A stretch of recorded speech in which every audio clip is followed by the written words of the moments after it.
Happy New Year! Well, Happy New Year, my dear.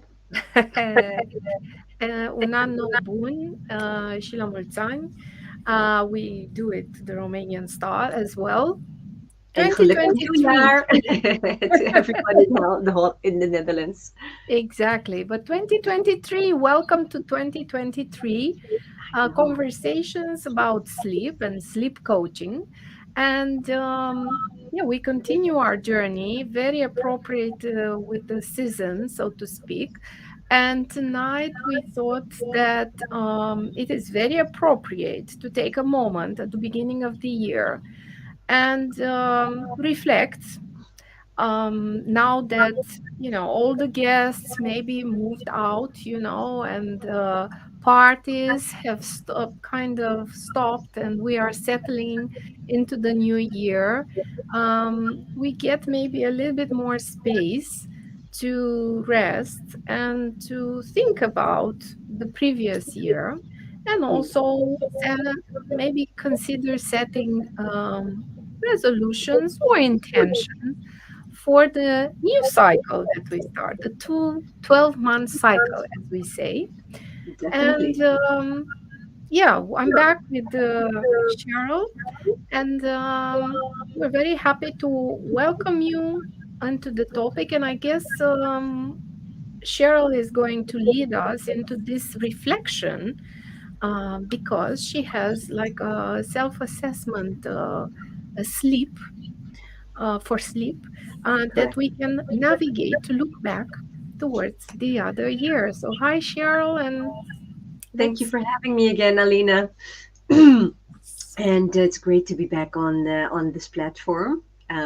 Apologies for my voice. I started the new year with quite a bang of having a very intense cold, but nothing to stop us there to move on with having this online conversation about sleep and well-being.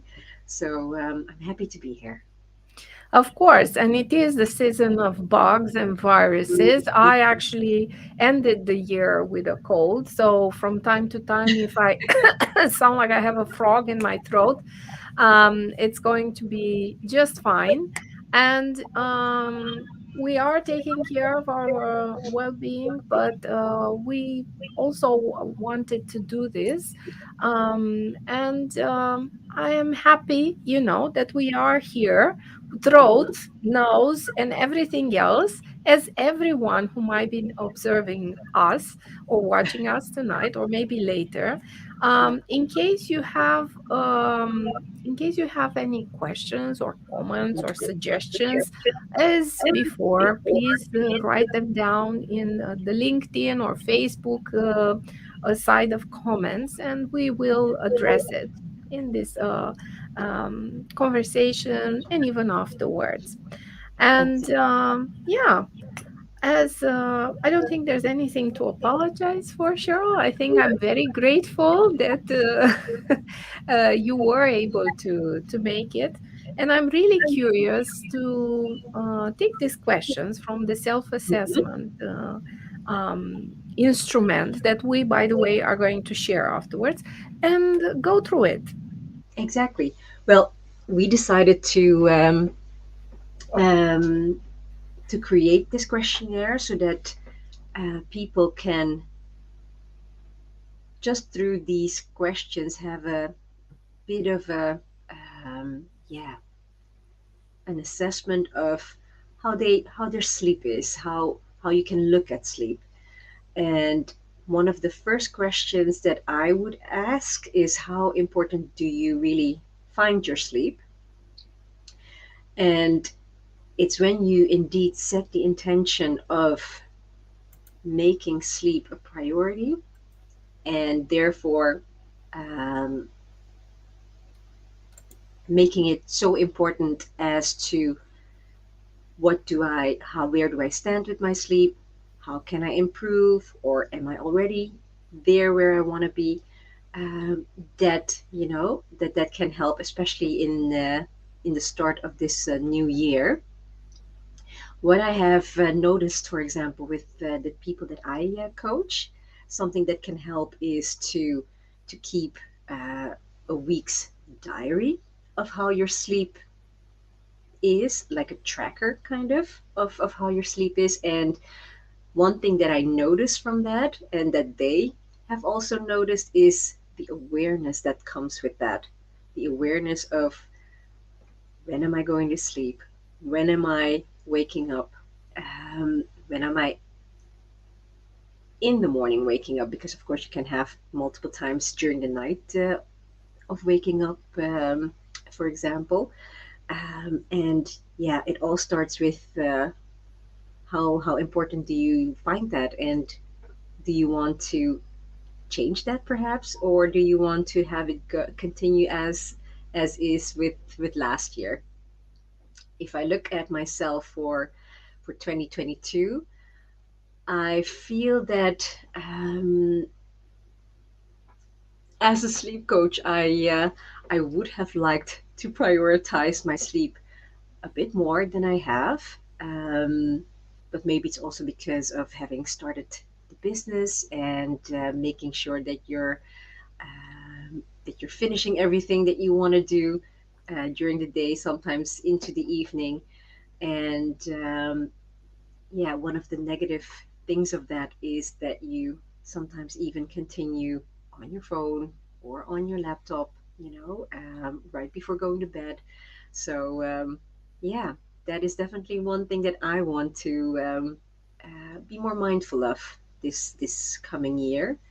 Um, when to have the day be finished and go into unwinding, but also spending more quality time with my family.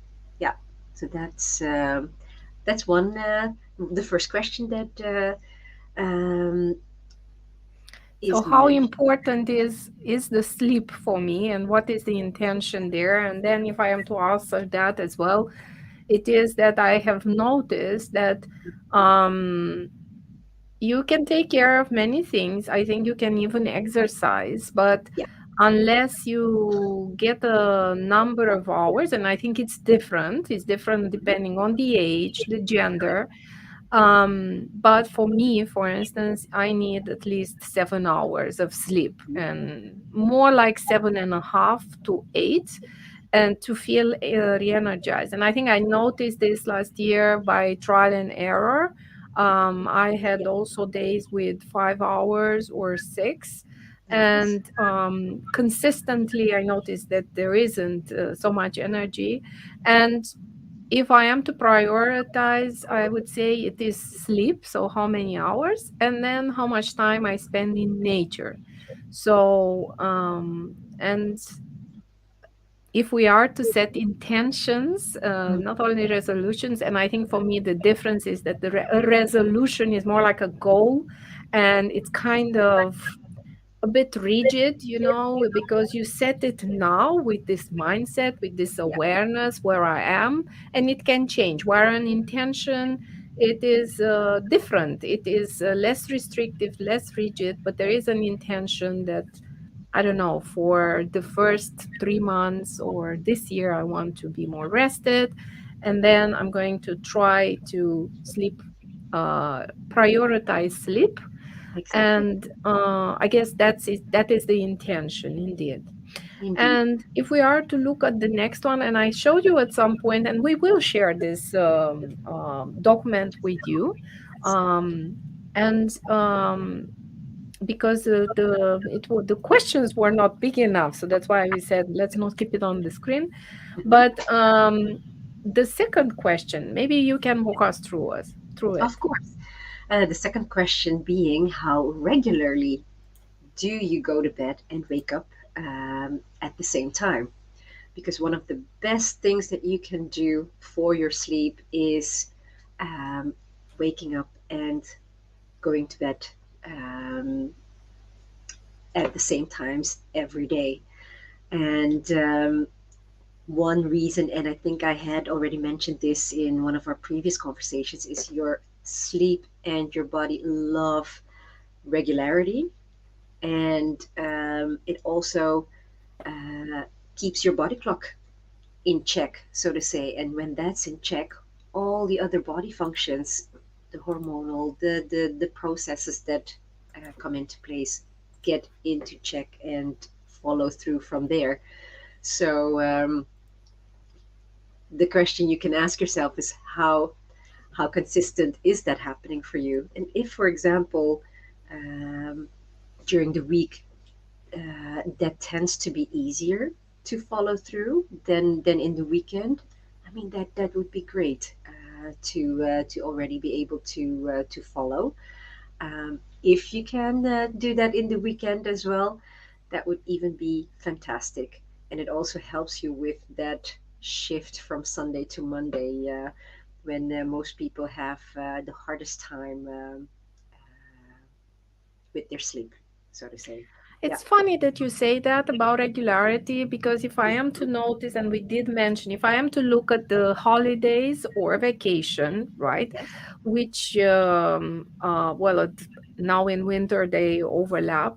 Um, I had family over, and of course, you want to make the best of it, and hence you do go later to bed.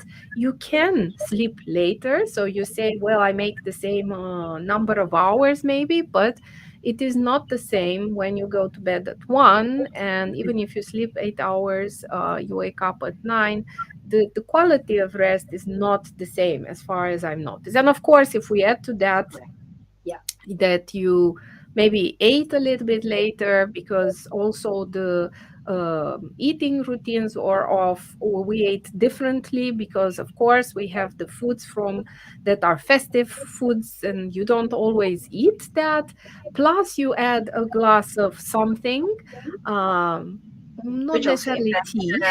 impacts your night and sleep, so to say. True. Yeah. Exactly. So, not for us, we were at home, but I guess for the people visiting, they were in a different bed and they were,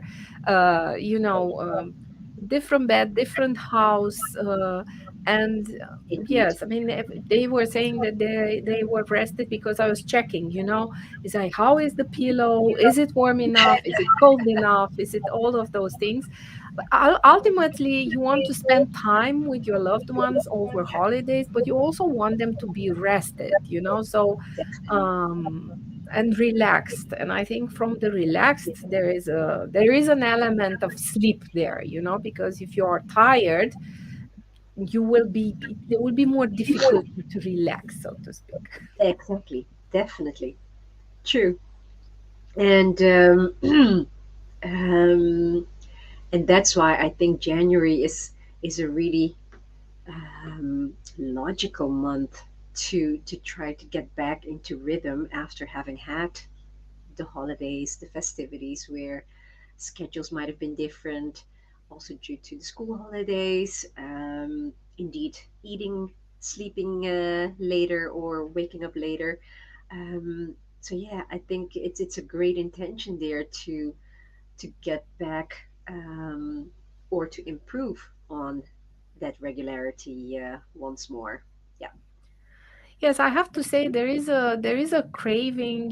So it's fantastic to be in vacation, but somehow everybody is naturally seeking for the routine, in which we know that yes, we wake up, we go to bed at this hour, we wake up at this hour, and it's kind of, I don't know if there is an element of automation there, which is kind of saving energy because, yeah, you're in the routine. You're happy to have a loose schedule, but also you're a bit like, you feel like you're a bit out of place, which is normal because you're breaking your patterns, right? So there is a sensation of, Yeah. of um, yeah, maybe I also, fall a little bit of sleep during the day, but then I notice that if I've rested and I kind of doze off during the holiday, I ended up at 1 o'clock counting the stars, and saying, "Okay, that didn't happen to me before."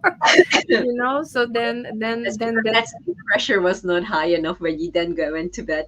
Exactly, exactly. So this was the moment when I kind of reminded myself of the conversations we had, and we said, "Oh, yeah, okay, you're not tired enough." So what now? So Actually, not tired, not sleepy enough. yes, exactly. So what now? Don't go onto the screen. Don't go onto the screen. Just walk away. Look at the Christmas tree. Look at the lights. Look at the lights. You But you know. know, that's also the nice thing about having that routine and having that regularity is that your body also um, then starts signaling you when, for example, in the evening, you start to get a bit sleepy, a bit yawning. It's all these processes that are preparing you for, so in this regard, regarding going to bed, but in the morning or later during the day, you start to get hungry and all the juices start being produced in order to receive the intake of when you're going to have food. So it's also nicely intertwined with each other. Yeah, biologically speaking.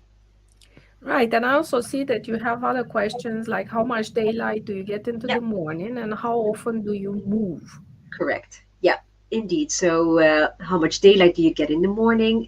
That's also a great way to start off your day because light is fundamental to your sleep and your mood, but it also helps um, to synchronize your biological clock to our local time. So that is a really handy one to follow up with if you are having trouble with your sleep. Um, and of course, we are in the winter months still, so you you would expect that even if it's very cloudy or raining outside, that perhaps there might not be sufficient daylight. But even then, there's still more daylight or more lux um, to be found than in indoors, so to say. Yeah. Okay. And how why is it important how much we move? Because you said how often do Yeah. we move? And what do you mean with move? Because of course I can lift myself from the couch and put myself on bed, and let's do that Any repeat. any movement is better than nothing. But if you look at our biology, we have always been moving around, and it's only since the industrial age, I would say, and later that we have gone more into sitting jobs and staying still in one place rather than being on the move all the time. And it's the movement that really gets ourselves going as well. Um, and the interesting thing is, exercise increases the speed in which we fall asleep, but it also impacts the depth of your sleep. So that is already a great, not necessarily a tool, but um, element that you can fit in your schedule as such, if possible. And any exercise is better than nothing. So the idea is find something that you enjoy, and that could be you know dancing around the house, walking in nature, whether it's walking your dog, going to the gym, um, can be Going anything. swimming. Going swimming.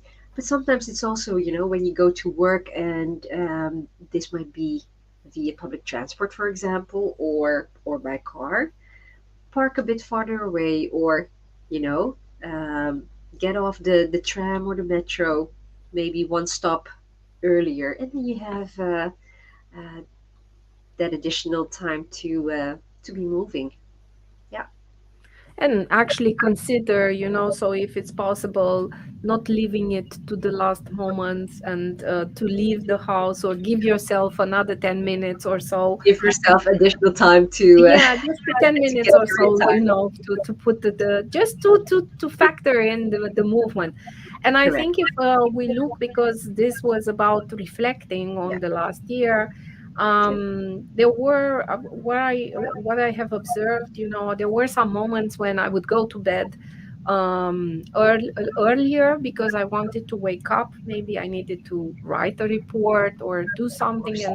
and I Yeah. would wake up like at 5 or 5:30, and um, that gave me a chance to see how it feels for me. So how does it feel if for a number of days I actually go to bed at 9:30 or 10, and then I woke up at 7, because it's still 7 hours and a half. And I would say that I'm encouraging everyone to kind of play a little bit around during Exactly. this year, and Yeah. kind of intentionally either go to bed at 9 or 9:30 or 10, and then wake up at 6:30, if your schedule allows, of course.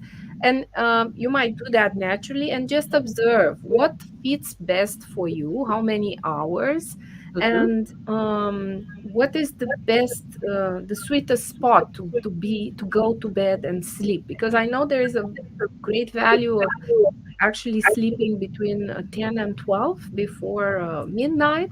Yes. There's something that happens in that, no amount of hours can actually create that effect for the body. So there is a great value if you can go and catch a little bit at least before 12. But I think an intention of playfulness and discovery, so playing around to see which routine, which behavior towards sleep works best for you, how many hours do you need. Don't Mm-hmm. just, so if you notice that what you're doing it's not working, just try to shift it a little bit and say, oh, I'm going to go half an hour earlier or later, and Indeed. yeah, play around with this. But and one thing that you can also check, if you are waking up too early, um, it could be that you are going to bed too early. Um, and some people want to indeed really wake up with their alarm, and that's fine. But funny enough, if you wake up right before your alarm, that can kind of give that feel of, yeah, that you're naturally waking up, and that you could be the refreshed person that, yeah, that you can be waking up right before. I have to say, I've also played a little bit last year with setting an intention. So, for instance, it does matter what I tell myself. So, if Yeah. I go to bed and I know that, for instance, I had some instances when I would sleep, I knew already it's going to be too little. There were 5 hours. I was looking at a busy day, but by the time I would fall into sleep, I would say to myself, I am going to have these 5 hours. I am going to sleep profoundly. And when I'm going to wake up, I am going to feel rested, and I'm going to have the focus and the energy that I need to progress with my day. And I've done Exactly. this quite a number of times. And I noticed that this it's combining the neural programming, yeah, so the linguistic the NLP, Yeah. with the sleep, and setting that intention. And then when I would wake up, I would again set an intention for the day or the way I meet the day, and I say, wow, I feel rested, or I'm looking forward, or thank you my body because I'm just awake, and Yeah. so I think that had an impact. So I think I want to leave here a thought, if we Yeah. are to talk about resolution or setting intentions for this year, is to create an awareness that the way what we tell ourselves, what we program ourselves for, it comes whether you go towards the sleep or when the moment you wake up. And when you wake up, you can Yeah. smile and then really Well, say what you want. if I can add something to that, is what you focus on will actually grow. And if you indeed, whether it's intentionally or from awareness, talk to yourself and have this narrative of, how you want to sleep and how it will be, and how do you, how do you want to come out of that. I think your brain is indeed then following up on the request you're putting in, and how amazing is that, how it works. And of course, it doesn't always work in that way, but how cool is it that by um, talking to yourself in that way, and um, perhaps even having some acceptance of how it is, can already give that peace of mind that will also help in being able to unwind and be less stressful. Yeah.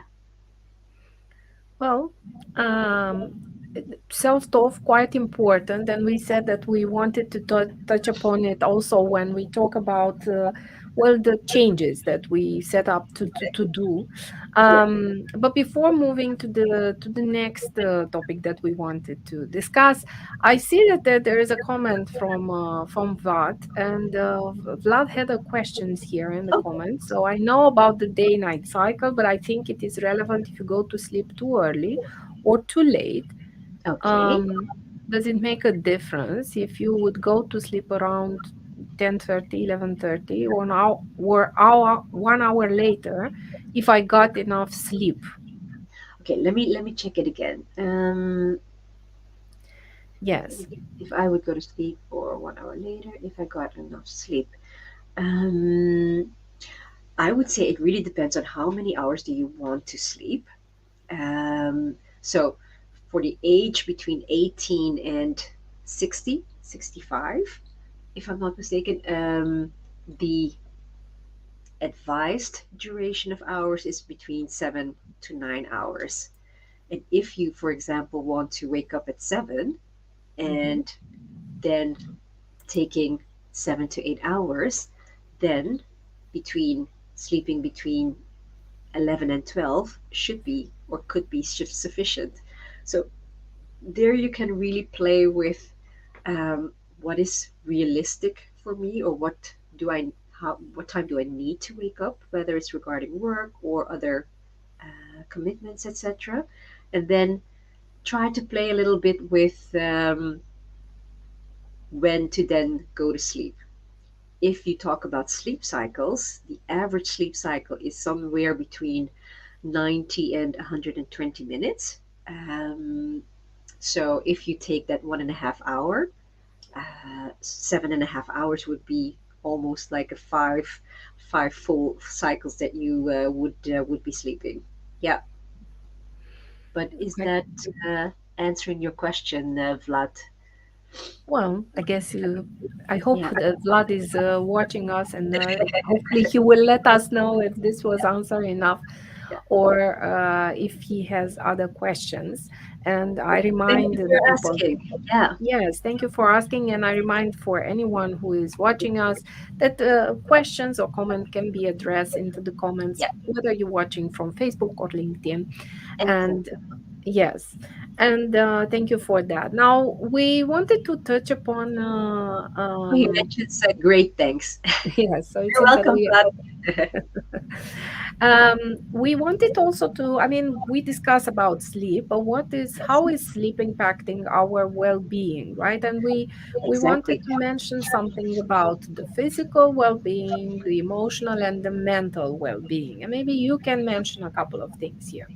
Definitely. It's amazing how sleep effectively helps us to wake up happy. And when you're sleep deprived, it's the sleep deprivation that actually knocks down the prefrontal cortex, which is the kind of the headquarters part of your brain, and um, pushes towards the amygdala, which is the threat detection center. So if we're talking about mental health, sleep deprivation actually triggers that part way more. And what happens then is that we tend to view the world, but also view ourselves more negatively. And we then tend to experience more negative emotions. And this is only in the short term. If you look at the long term, um, good sleep diffuses or helps to diffuse stresses during the day so that we uh, have that we reset our emotional balance for the next day. So, can you imagine if you have lots of poor nights of sleep, that this will impact or have a major risk on an increase of poor mental health, so to say. And there's even been research between sleep and mental health, and the overall outcome out of that research is any improvement on your sleep will improve your mental health as such. So that's regarding your mental health. With regards It's to your very physical. interesting. Before we Sure. move to the other one, because of course the emotions and the mental, they are all related, and you're very right there. I mean, if we are to think in coaching, but not only in coaching, you many times you hear people that come and they self-diagnose and say, I think I feel quite a bit down, or I Yeah. feel depressed, or everything. And there's always this check that I'm doing, so how are you with your sleep, and how are you, yeah, how are you resting and all of these things, because you're very right. Yeah. I mean, when you go towards amygdala, what amygdala, and that part of the brain is to keep Exactly. you to keep you Safe. alive, Yeah. and it's geared towards what is going wrong, what is going wrong. So then actually when you look for that, You will find it. you look for your half empty. You look for Exactly. your half empty. So that's why everything gets amplified in terms of what you said. Well, negative. I mean, I'm missing that. I'm not loved. I don't have money. I haven't lost weight. I don't have a Yeah. good job. Nobody loves me. I don't have enough friends. True. So But it's everything transforms, and it can just go into a spiral negativity. And many, many times yeah. first thing is like, can we try with 3 days of like 8 hours of sleep? So did you leave everything aside and just Yeah. prioritize sleep and spending time in nature, and that's it, and let's see if that will make a difference, so it's like just a Exactly. rule of thumb for everybody. But And I was. Yeah. Oh, yeah, sorry. no, no. No. I was just. I was pretty shocked is not the right word, but um, so surprised at how we indeed view things differently after having had a bad night's sleep. I'm not sure if you know that expression of, have you gone out of bed on the wrong side, um, so to say. And it really makes sense that following a bad night's sleep really increases this feeling and how you indeed view the world and how you experience it, even though it doesn't have to be true. Yeah. Right. And then we reiterate this idea that it might be that after let's say getting yourself off the sleeping pattern, Yeah. and you have a difficulty, you might fall asleep at 9, wake up at 2, and not being able to fall asleep. um, it takes a while to get back into a routine. I think it's very, very important what you tell yourself when you wake up at 2, or you observe, because if you sit there and you get annoyed with yourself, and you activate again that critical voice inside of yourself, and then you talk to yourself and look at you, you're again like this, and why am I like this? Why can't I sleep? Look at him, especially when you have a partner that is falling Or asleep, or looking the at the entire alarm house. clock. He has children, pets, everything is sleeping Yeah. around, and you're like, I can't sleep. And it is about being gentle and accepting what it is, and just saying, well, if I am awake, how what is it that I can give myself or treat myself? What is it that I can gently do rather than staying here and criticize myself? And how can I use this time in a very calm, peaceful way for myself? What can I appreciate? A gratitude exercise also, what am I grateful for? What am I appreciating in myself or in others? So it is to kind of tune off, if it's possible, that critical, very sharp, judgmental voice, and go to Yeah, very much acceptance and compassion towards yourself.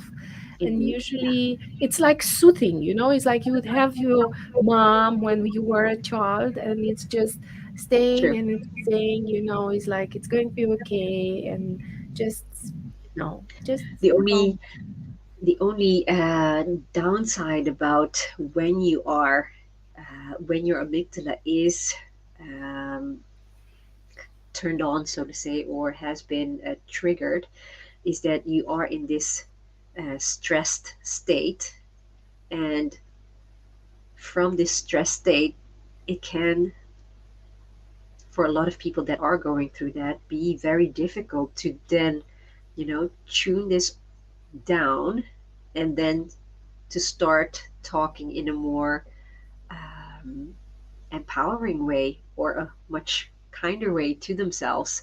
So one of the first things that could be helpful is try to breathe, or do some breathing exercises. One thing that helps with breathing is when you actually focus on your breathing, in that moment, you cannot really think. And it's in that moment of not thinking that you have that little bit of space. And gradually, that space can kind of, grow to a bit more space. And from there, your heart rate starts lowering. All the other things start to become uh, more relaxed, so to say, and then indeed from there you can continue as you mentioned. Yeah. right. So with the slow breathing, and slow breathing is the box exercise, the box breathing, which is that you take in air and you count up to 3 or 4, depending on how much, even 5. And then you hold your breath until 4, and then you expire until 4, and then you hold your breath again.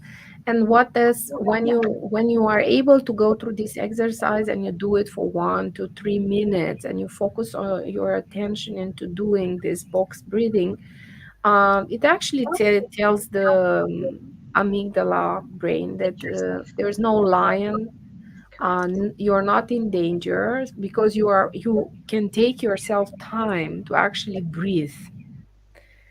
And with that, that is a Yeah. message to calm down, so it's Sure. like the army, army, you can stand down, now we can relax and go towards sleep. Now, anything else that you wanted to mention about the impact of sleep on the well-being? Yes, the physical well-being is also something which sleep has an amazing impact on. And if you look at how fundamental it is for boosting our immune system, I mean, I'm going through that whole process as we speak, but sleep produces antibodies that defend um, against pathogens, against viruses, etc. And Or a our good, body produces during sleep? exactly, correct. So it's not just sleep, but indeed your body produces that. But a good night's sleep also wards off most common colds and coughs. And from research, having had a night's sleep of 6 hours or less can have an increase of getting a cold times 4.5. So just to let you know um, how easier it is to be susceptible to those when you're sleeping badly. Yeah. And in Indeed. addition to, yeah, and in addition to your immune system, sleep also helps with the overall health of your heart, the lowering of your blood pressure, and I already mentioned that in the, I think, the last online conversation, how it flushes away the toxins that are built up in our brain, and it's this flushing away of these toxins that lowers the risk of getting Alzheimer's or dementia. Right. So it is Yeah, an essential function for us. And definitely. I think it has been studied. We don't read that often. I think there is a very nice book that you mentioned some time ago, Yes. and actually, I think I've been gifted on Christmas this book, and I'm looking forward to Ah, read it. have you Yes, started already? yes, I've started already, and I think it is Why We Sleep, right? So, Correct. Yes. By yes, Matthew. Correct. yes, indeed. And it's a book that we warmly recommend to everyone interested in learning about the body and the sleep function for the body. Yeah. And I realized that, well, when we talk about resolutions and we talk about actually making a change, and Yes. we said that it's good to keep in the mind that. Well, it's good that we start the year with these resolutions and intentions and we go strong, you know. But year after year, statistics and research show that actually there is a rate of like 80% drop off, you know, of people start Yeah. implementing all sorts of behavioral changes, routines, and everything. And we thought that it would be good to take a moment and discuss about the change and what does it mean to actually make a change, any sorts of change when it comes to sleep or eating or anything that involves changing of a routine. Exactly. And I think here we wanted to bring some aspects into the awareness that Indeed. it is actually, in order to make a change, you need to kind of be, consistency is very important.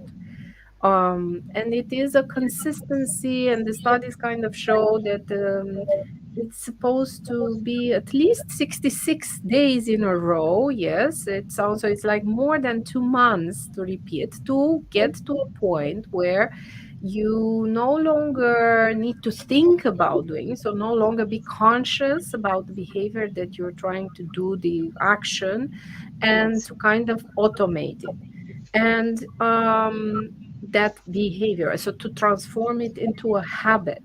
And I think Hmm. it's important to understand this because you are in order to be prepared. So when you want to make a change, a long lasting sustainable change, to be prepared on the fact that it's going to, you need to give yourself at least 3 months, yes, when you In target order it. to have it be automated, you mean? Indeed, and transform it into a behavior, so to speak, or a new routine, or something that will stay with you. Not only Sure. that it's in and out, so to speak, right? And I would say 3 months because, science says 66 days, but we are humans and life gets in the way. And most likely, you can set on saying, yes, I'm going to go to bed to 11:30, but then there's Saturday and then you have guests and then what do you do? And you say, oh, now do I need to start all over again? Because Yeah. no, you do not need. When you fall away of the behavior or out of your intention, Yeah. it's very important how do you address it. And again, it is the self-talk and it's about forgiving yourself and saying, well, today I didn't really succeeded in what I've intended, but that doesn't mean to say that tomorrow is not another day when I And you can know, try again. and sometimes it's just not possible, right? I mean, if we do have, for example, work-related events or personal events that are just at a certain time that might not coincide with your going to bed at the time that you would like. Um, you know, it's a part of life, um, and the more we can accept that that is what it is, and that we indeed have that intention to try for most of the days to have that routine or regular schedule, then you know, then I think then you're doing an awesome job. Right, which brings me to the fact that when you are embarking in a change, it Yeah, might be helpful to kind of set a bit of target date and say, yes, I want to work on this aspect related sleep. Let's say I want to increase, first of all, take small differences, right? The smaller, the better. So, if, for the instance, more you realistic it is that you will be able to yes, do it. sustain Yes, it because everything it's correct. about sustaining. So when you want to make a behavioral change, so let's just say if you want to move from sleeping 5 hours per night to 8 hours, that's too much of a gap. So I would say it is more realistic to say, yes, in the first 3 months I'm going to aim to sleep half an hour more, Yep. half an hour to 1 hour. Everything it will be a success if it is half an hour to 1 hour. Then, if I Exactly. manage to implement this, I can move into the next 3 months that I can move another half an hour to one Correct. hour, Yep. right? And then it is Absolutely right. about just me maintaining that. And every time I succeed, it is about celebrating and actually Yep. congratulating me because very, very easy. We tend to punish ourselves and be very harsh when we do not succeed, but we forget to say, well done, and literally Correct. Yeah. tap yourself on the shoulder. Well done.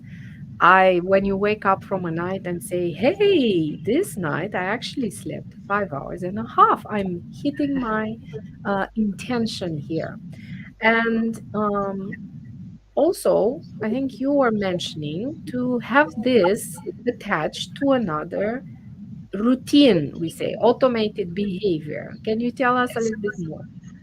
Well, it wasn't really directly related to, for example, extending your duration of sleep, but that from research it has been shown that if you want to incorporate a new habit or a new change, that if you make it small, feasible, realistic, and if you align it or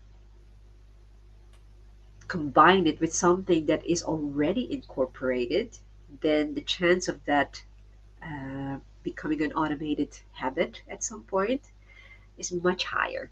So I think I gave you that example of where somebody wanted to um, incorporate a new habit of flossing his teeth for 2 times a day.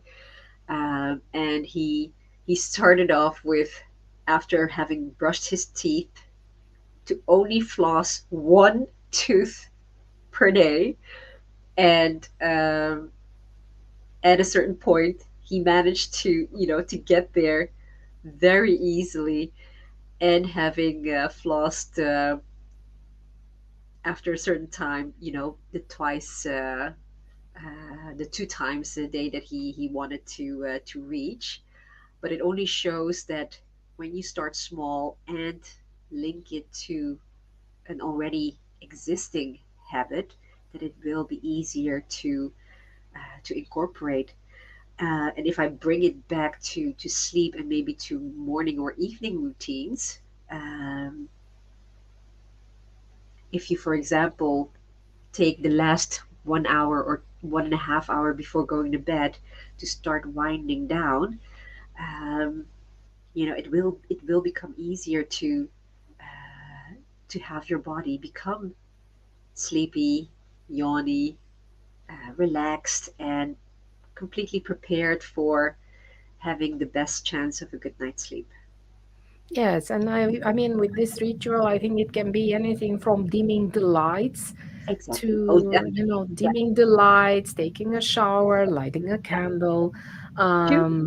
putting the the if you have an aromatherapy, so you can Yeah. set something, for 1 hour instead of the essential oils, ha ha ha. But okay, it's not necessarily to change your entire house, Yeah. but just creating a routine that kind of, even taking the book and knowing that, oh, I'm reading this book half an hour before I'm sleeping, and I think our body and our brain kind of gets it. What I wanted to say about attaching on, a new behavior to an Yes. automated or existed routine. I kept forgetting giving the vitamin D to the kids, so I did two things. Oh yeah. Yeah. Yeah, well, I've put the vitamin D next to the toothbrush because this was already there, and it was happening twice a day. So then by the time they would go to sleep, they would know about and see it, and they will not forget vitamin D. But then I read and I said, well, I think it's actually good to take vitamin D during eating. So now our vitamin D sits on the dinner table. And when we put the Don't food on forget the about it. table, they have a trigger that, children, Exactly. you need to take your vitamin D, or True. whatever vitamins they need to take, because they have that and other supplements, now in the The winter. month with R, right? So we supplement in the month with R, which is September till April. And after that, they Yeah. already know that from May till August, we Then are there's supplement free. But another thing that you could also do is, I mean, we have an alarm to wake up in the morning. Why not set an alarm to start winding down and preparing yourself for bed? I mean, it's a very easy one that you can put as a reminder or literally as your alarm clock, and that can start triggering. Hey, okay, time to time to unwind and move along the evening. Yes, I think I had a reminder in my phone. I actually worked with this, Yeah, and I think around 10:30 it kind of started to say, "Alina, go to bed." And of course, you can't. You see something coming in, and of course you might ignore it, but there is value there. You have a trigger that is, it's a trigger of reminding you about the intention you've set it up. And of course you can do it in many ways. You can have post-its around the house, because if you go to the kitchen, and you do tend to do that, because if you pass a certain hour, you will your body is kind of saying, because it's tired, it's like, hey, you're hungry. No, you're not, but okay. So then you place a post-it and say, do not eat, go to sleep, or drink a glass of exactly. water. But then um, the difficult thing is to follow up. Of course, of course. And I think also what is and this was on the spirit of what gets scheduled get done, right? So I've Yes, learned this, and it helps me a lot. This thing with about a reminder, but it is also that you might want to put, if you want for a walk, to put it in your agenda. Because yes, we're talking about sleep, but we were saying that going for a walk maybe in the evening, but also in the morning or maybe in the afternoon, and taking that movement, you can also schedule that yourself. Like, you have a meeting with yourself. I have a meeting with myself to go for a walk, and you might not do it every day, but setting the intention, doing the reminder in your phone or in your calendar, that there will be something there that works a little bit on accountability. Or yes. you can take some of your meetings and do it Take them outside. actually walking and saying, hey, always, if you are my meeting on Tuesday morning, let's agree that we both go for walking. And this is how Exactly. we support each other into movement.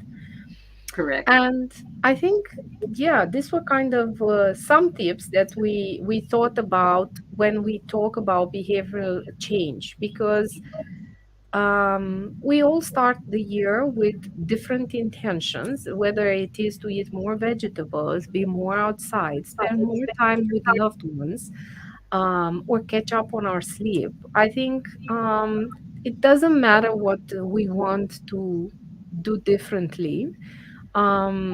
The same rule applies, the rule of 66 days. So consistency, Indeed. and then making very small steps, very small differences, things that are sustainable, aiming for so a 3 months kind of period, tapping yourself on the shoulder when you actually succeed. Be very patient and compassionate with yourself and accepting when you don't succeed, and just Yeah. telling yourself a new day, a new opportunity to write that story and make that change, and Correct. just yeah, be consistent with this intention, Yeah. and yeah, having some triggers for yourself to support you in sustaining the behavior. Well summarized. Yes, and this was, of course, for the last one, and I guess we are reaching for this hour, and this year we have started a new year of possibilities. Correct. When we get to write our story in any way we think it's fit, we get to write the story every day, day to day, week by week, and we are the designers of our own life. If something doesn't work for us, it is up to us to We rewrite change. it, right? Yes, it is up to us to change. Correct. Um, Now, Cheryl, what do we want to leave? Maybe the people that looked at us, we talked a little bit about the self-assessment. Yes. Um, we reminded ourselves on the impact of the sleep on the well-being, although we touched upon it also in the previous session. And then some elements or tips about how to go about changes. If we have resolutions for this year. Yeah. And I guess we are going to see each other into a month time. Yeah. And then we are going to bring another topic related to sleep. Do we know what exactly yet? I think we had some ideas, but I think we'll keep it a surprise. We'll keep it a surprise indeed. And what are you taking with yourself today, or what do you think is very important to underline? Um, I would say prioritize your sleep, but also be kind to yourself when you don't have a good night's sleep. I mean, it's not something that is set to be the same every night. It's all dependent on how your day has been, how you're feeling, what factors are in play, and just being aware of uh, how you want it to be, how much you need, and trying to find out that sweet tooth of what works for you so that you feel as energized or wake up as energized as possible. I think that's the one thing that I would like to leave with. Yeah. Yes, and no matter what how much other people know about things, you know your body and trust your own Exactly. wisdom and play around with your own resources. Yes, True. I think it's very helpful to have a sleep coach or look it through to anybody. It is helpful Yeah. to look at documentaries and read books, and just life is just an opportunity to learn and to practice and to test. And actually, for each of us, we know best what works for ourselves. And I think it is a exploratory journey, and I think that's what I want to remind everybody at the beginning of the year, that you have your inner wisdom, and trust yourself to know what is good. Yeah. Pay attention to your body. The body communicates, has its own language, and just pay attention, and then fine tune it as you fine tune the radio, or the volume Yeah. of everything. and try to let go of that that everybody needs that 8 hours of sleep. For some people it is 8 hours, for others it can be nine, but for a lot of us it's somewhere between the 7 and 9 hours. So don't hold on too much to that, because that in itself can also increase stress levels of not being able to Achieve make it. and Yes. achieve it. Yeah. So that's also something that I would like to add. So be kind to yourself and celebrate every night or every moment that goes the way you want it, and celebrate you keeping up to the intention. Thank you, Andrea, for being with us, and Wow. we also Thank wish you, you Andrea. a good night's sleep. And yes, thank you for staying with us for this hour, and we see each other in a month. In a month's time, and have a lovely and wonderful and warm new year, everybody. Yes, New Year and a very loving and accepting January, And healthy. and healthy, and healthy for both of us and everybody. Bye, everybody. Bye, everybody.